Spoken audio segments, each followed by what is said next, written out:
நாமளே நம்ம பேபி கூட ஆசையா டைம் ஸ்பெண்ட் பண்ணலாம்னு கூட்டிட்டு போனா இந்த குள்ள கத்திரிக்காய் வந்து எல்லா பிளானையும் சொதப்பிட்டாளே இவள என்று முணுமுணுத்தவாறு அவளை முறைத்து பார்த்தான் விக்ரம்.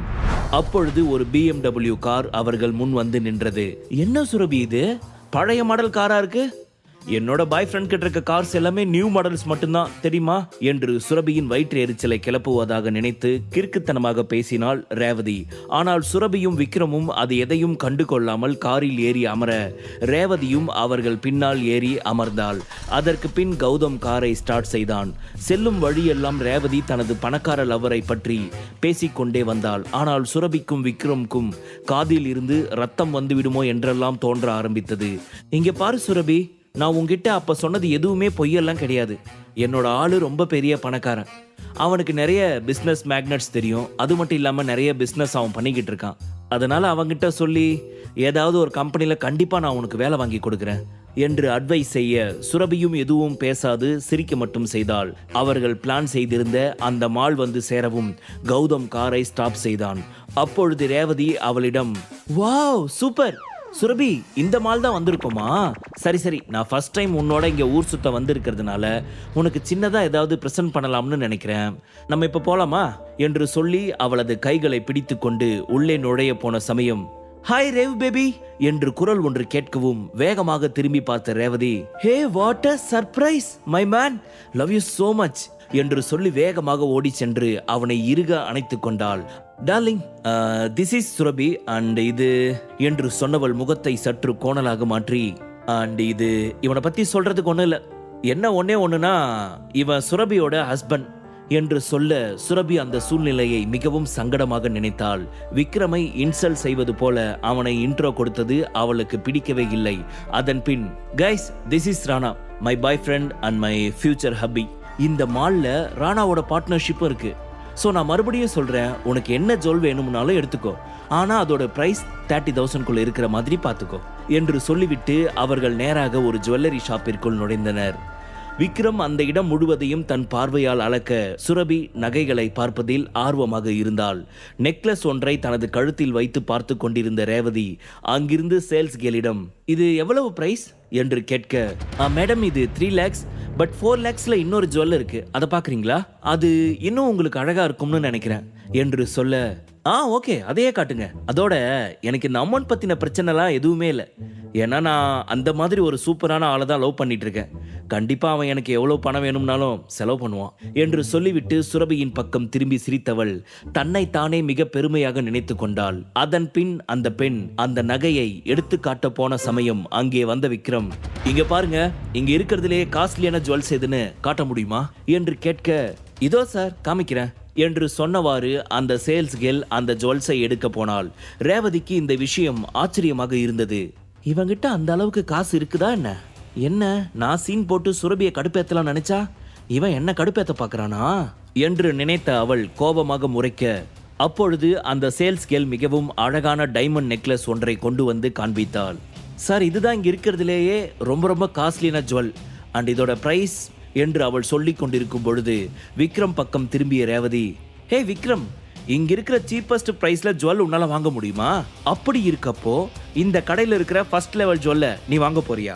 அந்த அளவுக்கு ஒர்த்தா நீ என்று ரேவதி கேட்க, விக்ரம் அவள் பேசுவதை கண்டு கொள்ளாமல் ஏதோ கொசுவை துரத்துவது போல சைகை செய்துவிட்டு, நீங்க இதோட பிரைஸ் மட்டும் என்னன்னு சொல்லுங்க என்று கேட்க, டே என்னடா நான் கேட்டுக்கிட்டு இருக்கேன், என்னோட கேள்விக்கு நீ பதில் பேசாம இருக்க.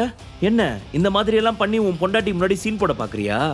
அதெல்லாம் என் முன்னாடி நடக்கவே நடக்காது, நான் விடவும் மாட்டேன் என்று அவனுக்கு அருகில் சென்று மிகவும் திமிராக சொல்ல, இங்க பாரு குள்ள கத்திரிக்கா, நீ என்ன வேலையா வந்தையோ அந்த வேலையை மட்டும் பாரு, அதை விட்டுட்டு என் லைன்ல கிராஸ் பண்ணனு வச்சுக்கோ. குள்ள கத்திரிக்கா, உன் தலையில தொங்குது பாரு இந்த காம்பு, அதை நறுக்கி விட்டுருவேன் என்று அவளது போனி டைலை ஆட்டியவாறு சொல்ல அது ரேவதிக்கு கோபத்தை வரவைத்தது. யூ இடியட் என்று சொல்லி தனது காலை தரையில் ஓங்கி மிதித்தவள், ராணா இங்கே வா, இவன் என்கிட்ட தேவையில்லாம வம்பு பண்ணிட்டு இருக்கான் என்று சொன்னதும் அத்தனை நேரம் சுரபியுடன் பேசி டைம் ஸ்பெண்ட் செய்து அவளுடன் எப்படியாவது ஃப்ரெண்ட்ஷிப் வைத்துக் கொள்ள வேண்டும்.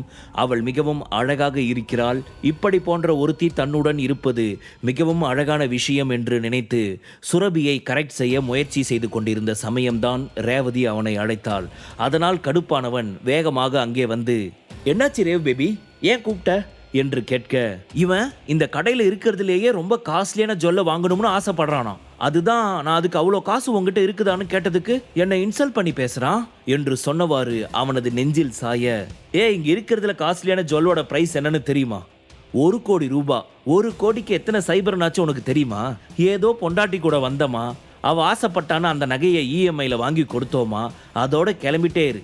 அதை விட்டுட்டு சீன் கிரியேட் பண்ணி அவளை இம்ப்ரெஸ் பண்ணணும்னு ட்ரை பண்ணிட்டு இருக்காத, சரியா என்று சொல்ல சொல்ல விக்ரமோ, ஐயோ இந்த கொசுங்க தொல்லை தாங்கலையே, சும்மா பணம் பணம்னு பேசிட்டே இருக்காங்க, சே ஆனா எனக்கு மட்டும் ஏன் அந்த பணத்துல இன்ட்ரெஸ்டே வரமாட்டேங்குதுன்னு தெரியல என்று மனதிற்குள் யோசித்தவன் மறுபடியும் அந்த சேல்ஸ் பெண்ணிடம் திரும்பி, மேடம் நான் உங்ககிட்ட கேட்ட ஜுவல்ஸ் காட்ட முடியுமா என்று கேட்க, எஸ் சார் என்று அந்த பெண் அந்த நகையை நீட்டிய பொழுது ராணா கோபமாக கத்தினான், மேனேஜர் என்று அவன் அந்த இடத்தில் இருக்கும் அனைவரும் திரும்பி பார்க்கும் அளவிற்கு சத்தமாக கத்த, அங்கு அவசரமாக ஓடி வந்த மேனேஜர், சார் என்ன விஷயம், ஏதாச்சும் ப்ராப்ளமா என்று பதட்டமாக கேட்க, இதுதான் நீங்க வேலைக்கு ஆள் வச்சிருக்க லட்சணமா? நான் யார் நீ உங்களுக்கு தெரியுமா தெரியாதா? நான் அந்த ஜுவல்ஸ் இவன் பார்க்க கூடாதுன்னு சொல்லிட்டு இருக்கேன், பட் இந்த பொண்ணு காட்டிக்கிட்டு இருக்கா. என்ன இந்த பொண்ணோட சேர்ந்து நீங்களும் வேலை விட்டு போறீங்களா என்று கேட்டதும், சார் என்னாச்சு சார், என்ன ப்ராப்ளம், எனக்கு எதுவுமே புரியல, எதுக்காக இவ்வளோ கோவமா பேசுறீங்க என்று அந்த மேனேஜர் மிகவும் மரியாதையாக ராணாவிடம் கேட்க, இங்க பாருங்க இவங்கிட்ட ஒத்த நயா பைசா கிடையாது. அப்படிப்பட்டவன் இந்த கடையிலேயே ரொம்ப ரொம்ப காஸ்ட்லியான ஜுவல் வேணும்னு சொல்றான். இந்த பொண்ணு எடுத்துக்காட்ட சொல்லி டைம் வேஸ்ட் பண்ணிக்கிட்டு இருக்கான். இந்த மாதிரி கஸ்டமர் தான் நீங்க உள்ள அலோ பண்ணி டைம் வேஸ்ட் பண்ணிட்டு இருக்கீங்களா? உங்க சர்வீஸ் இந்த மாதிரி இருந்துச்சுன்னா எப்படி இந்த ஜுவல் ஷாப் ஹை லெவலுக்கு போகும்? உங்களை நம்பி நாங்க பிசினஸ் பார்ட்னர்னு இவ்வளோ பணத்தை வேற கொட்டி வச்சிருக்கோம்.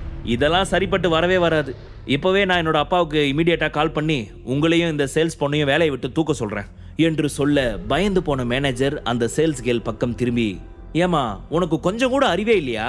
வர கஸ்டமர் எப்படிப்பட்டவங்க என்ன ஏதுன்னு தெரிஞ்சிக்காம நீ எந்த நகையை வேணும்னாலும் தூக்கி காட்டிட்டு இருப்பியா என்று அந்த சேல்ஸ் பெண்ணை திட்டிய மேனேஜர் கர்ச்சிப்பால் தனது நெற்றியில் வடிந்த வியர்வையை துடைத்துவிட்டு ராணா அருகே சென்று, சாரி சார், இனிமே அந்த தப்பு நடக்காது, இந்த பொண்ணு வேலைக்கு புதுசு, ஏதோ தெரியாம பண்ணிட்டா என்று சொல்ல, ராணாவோ பதில் ஏதும் பேசாது தனது மொபைலில் யாருக்கோ டயல் செய்ய போக, சார் ப்ளீஸ் ஒரு நிமிஷம் என்று சொன்னவன் விக்ரம் பக்கம் திரும்பி, இங்க பாருங்க மிஸ்டர், நீங்க எதுக்காக இந்த நகையை எடுத்துக்காட்ட சொல்றீங்க? உங்ககிட்ட கண்டிப்பா அந்த அளவுக்கு பணம் இல்லைன்னு நான் நினைக்கிறேன். உங்களை பார்த்தாலே தெரியுது, நீங்க உங்க ட்ரெஸ்ஸு இதெல்லாம் பார்த்தாலே நீங்க ரொம்ப லோக்கலான ஒரு ஆள்னு எனக்கு நல்லாவே தெரியுது. அது மட்டும் இல்லாமல் இந்த மாதிரி காஸ்ட்லியான நகையை நீங்கள் வாங்கணும்னா ஃபஸ்ட்டு ஐடி ஃபைல் பண்ணியிருக்கணும். அதுக்கான ப்ரூஃப் எங்ககிட்ட காட்டணும். அப்படின்னா மட்டும்தான் இந்த நகையை நாங்கள் உங்ககிட்ட காட்டுவோம். இந்த பொண்ணு வேலைக்கு புதுசுன்றதால அவங்க தெரியாமல் எடுத்து காட்டிட்டாங்க. பட் நீங்கள் இந்த மாதிரி ஜுவல்ஸ் எல்லாம் பார்க்கறதுக்கு பெர்மிஷன் கிடையாது என்று சொல்ல, இதை பார்த்து கொண்டிருந்த ரேவதிக்கு மிகவும் சந்தோஷமாக இருந்தாலும் மேலும் அந்த எரிந்து கொண்டிருக்கும் தீயில் எண்ணெய் ஊற்ற வேண்டும் என்பது போல் தோன்றியது. தனது பிளானை எக்ஸிக்யூட் செய்ய ஆரம்பித்தாள். முழு கதையையும் கேட்டு மகிழ பாக்கெட் FM ஆப்பை டவுன்லோட் செய்யுங்கள். லிங்க் டிஸ்கிரிப்ஷனில் கொடுக்கப்பட்டுள்ளது.